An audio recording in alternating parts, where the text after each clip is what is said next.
कि जैसे ही हम अपने दोस्त से मिलने के लिए पहुंचा और मैंने उसे दो चार बातें क्या किया, उसको अचानक हार्ट अटैक आया और उस दुनिया को छोड़कर चल बसा। क्या करे दोस्तों, हम अपने दोस्त के सीने से लिपट कर बहुत रोया और उसका क्रियाकर्म करने के बाद हमें वापस घर को जा रहा हूँ और जब तक मैं घर नहीं पहुँचता तब तक मेरी पत्नी वो खाना नहीं खाएगी, इसलिए अब घर मुझे बहुत जल्द पहुँचना है।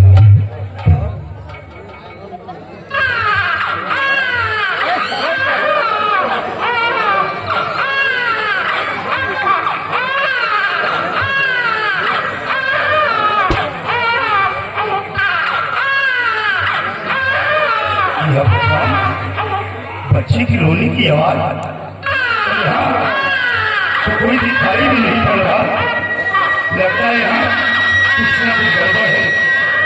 अब हम इस आवाज की तरफ बढ़कर देखते हैं कि बच्चे की रोने की आवाज कहाँ से आ रही है।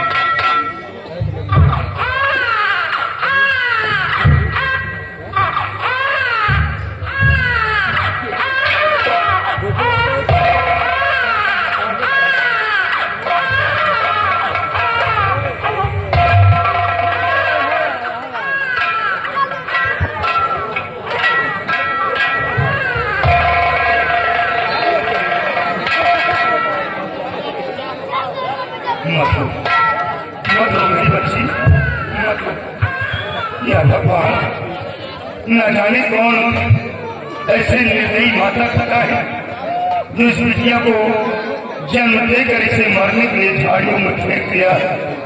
अरे लोग एक औलाद के लिए न जाने कितने मंदिर और मस्जिदों में जाकर अपना माथा टेकते हैं कि हे ऊपर वाले एक संतान मुझे दे दे ताकि इस बांझपन से मुझे मुक्ति मिल जाए।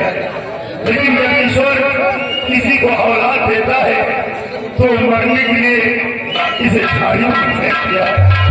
ये तो अच्छा हुआ कि मैं वक्त पर यहाँ पहुँच आया, नहीं विद्या बिलक बिलक कर अपनी जान दे देती। या भगवान, ईश्वर ने मुझे दो औलाद दिए लेकिन कोई बेटी नहीं दिया। अब हम इस बिटिया को अपनी बेटी बनाकर अपने घर ले जाएंगे और जब हमारे बच्चे देखेंगे तो खुशियों से झूम उठेंगे।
या ले ले ले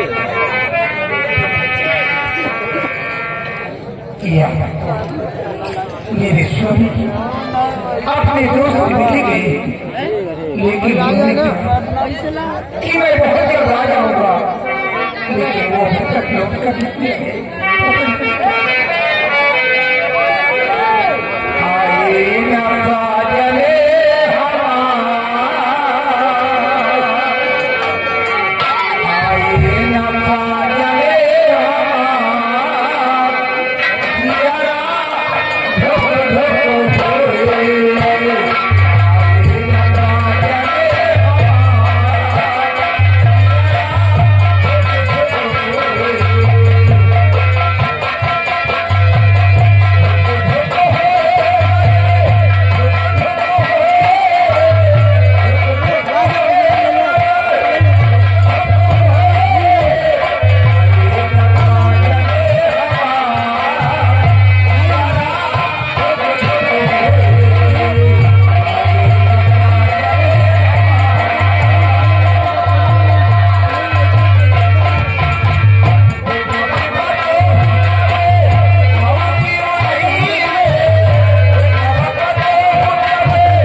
मेरे स्वामी जी अभी तक वापस नहीं आए, क्या बात है, अभी तक क्यों लौट कर नहीं आए?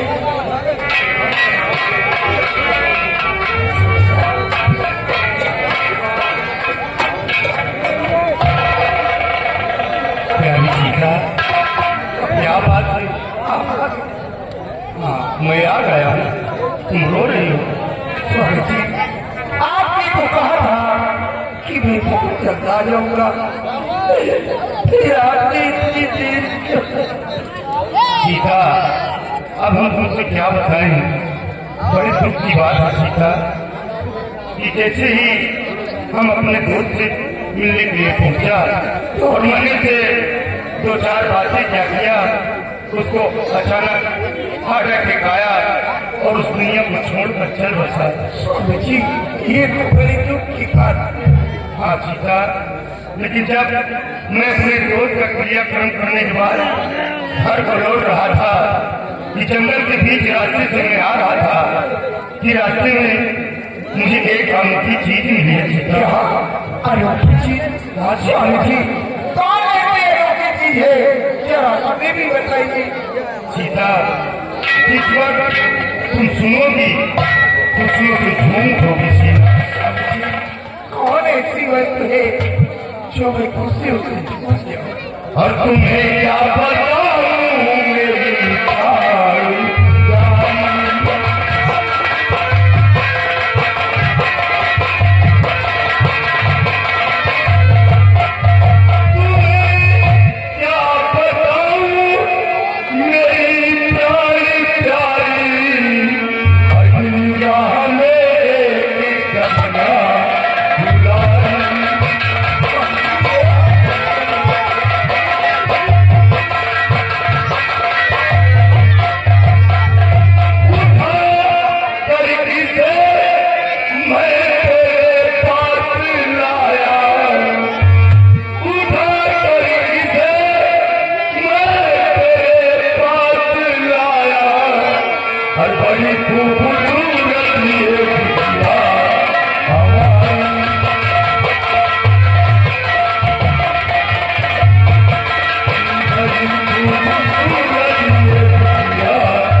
कोई एक बेटी नहीं दिया। आज ऊपर वाले की कृपा से मुझे एक बेटियां मिली। स्वामी जी, तुम एक बात है कि मेरी आंखों से दिखाई नहीं देता। कई कई बेटियां को देखकर खिलाती, लेकिन ऊपर वाले ने मेरी आंखों की रोशनी को ऐसा कहकर तुम मेरे दिल को छोटा मत करो सीता। तुम्हें दिखाई नहीं देता तो क्या हुआ, तुम मेरी आंखों से देखोगी सीता, घबराओ नहीं। और ये आगे दिलीप चंद कोटवा निवासी घर मालिका को 100 रुपए पुरस्कार, 20 रुपए का इनाम और साथ में तेली भाई 151 रुपए पुरस्कार। ये अहिल कोटवा निवासी धन्यवाद। सीता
अच्छा सा नाम रख दीजिए, ताकि जब इसे बुलाना होगा तो इसका नाम लेकर अपने पास बुलाऊंगी। हाँ सीता, तुम ठीक कहती हो। ये मासूम बिटिया एक आसमान पर टूटा हुआ तारा है जो आकर हमारे आंगन में गिरी है और मेरे आंगन में चांदनी सा निकल गया है। सीता, क्यों न हम इस बिटिया का नाम चांदनी रखते हैं। बिटिया का नाम अगर दोनों बच्चे सुनेंगे तो बहुत खुश हो जाएंगे। हाँ सीता, जब हमारे बच्चे इस बिटिया को देखेंगे तो खुशियों से झूम उठेंगे। सीता आओ।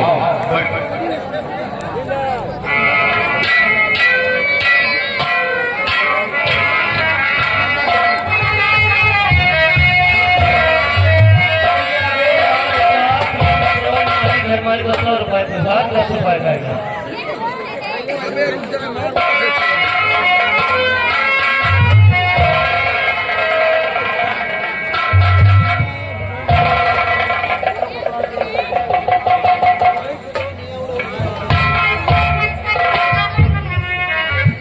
दादाजी, ये आपकी गोद में किसका बच्चा है? ये मासूम बिटिया बेटा। क्या? हाँ, मासूम बच्ची है। हाँ बेटा।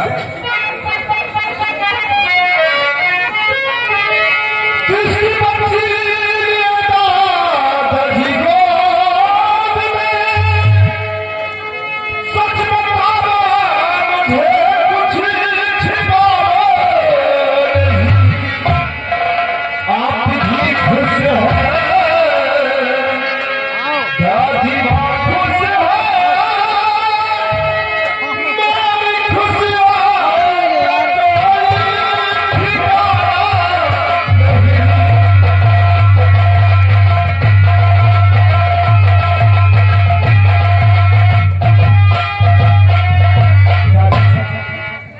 बच्ची कहाँ मिली और किसकी है जो आप यहाँ लेके आ गए?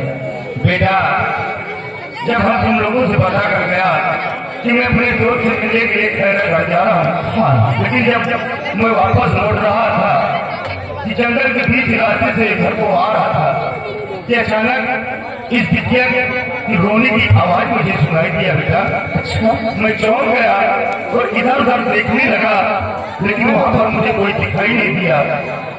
मैंने सोचा यहाँ कुछ ना कुछ तो गड़बड़ है, और जब मैं आवाज की तरफ बढ़कर देखा तो बिटिया गंदे गंदे कपड़ों में झाड़ियों में बड़ी हो रही थी। बेटा, ये तो अच्छा हुआ कि मैं वक्त पर वहां पहुंच गया और इसे उठाकर अपने सीने से लगा लिया। बेटा, हाँ, और मैंने सोचा कि ईश्वर ने मुझे 2 बेटे दिए हैं, लेकिन कोई बेटी नहीं दिया। इसलिए बेटा, हम इस बच्ची को अपनी बेटी बना अरे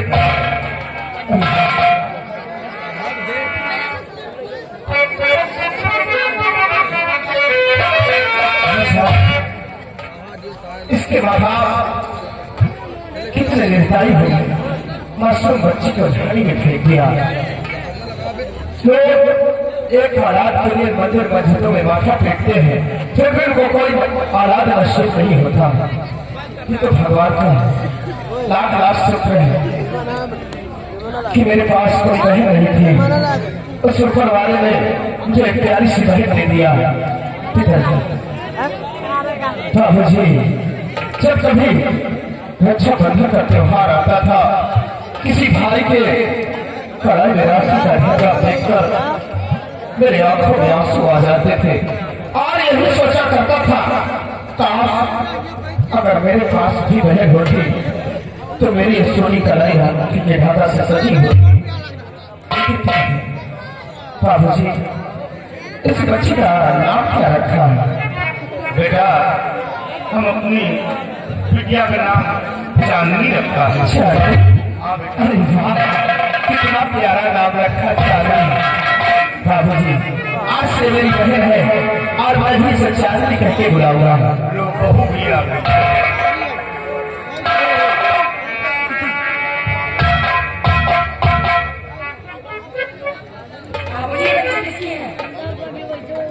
बहू, जब हम तुम लोगों से पता कर गया था कि मैं अपने दोस्त से मिलने के लिए खैरा घर जा रहा हूँ, लेकिन जब घर को लौट रहा था कि जंगल के रास्ते से मैं आ रहा था और इस बिटिया के रोने की मुझे आवाज सुनाई दिया। मैं चौंक कर इधर उधर झांकने लगा, लेकिन वहां पर मुझे कोई दिखाई नहीं दिया। लेकिन जब आवाज की तरफ बढ़कर देखा तो बिटिया गंदे गंदे कपड़ों में ये झाड़ियों में पड़ी हो रही थी। और ये तो अच्छा हुआ कि मैं सही वक्त पर पहुंच गया, नहीं तिलक तिलक कर बिटिया तो अपनी जान दे दी थी। इसलिए मैंने सोचा ईश्वर ने मुझे कोई बेटी नहीं दिया, इसे हम अपनी बेटी बनाकर घर लेकर आए। और मुझे बहुत बड़ी खुशी की बात है कि मेरे पास मेरे बाबू जी है, मेरे पास मेरी माँ है, मेरे पास मेरे देवर जी है, सब लोग तो हैं, लेकिन घर में कोई ननद नहीं थी। एक ननद की भगवान ने दी थी। आज मेरी ख्वाहिश हुई हो गई। बाबू जी और बाबू जी आप सफर कर हाँ चलो।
के आने का वक्त हो गया है और तुम लोग अपनी अपनी ड्यूटी पर तैयार हो जाओ।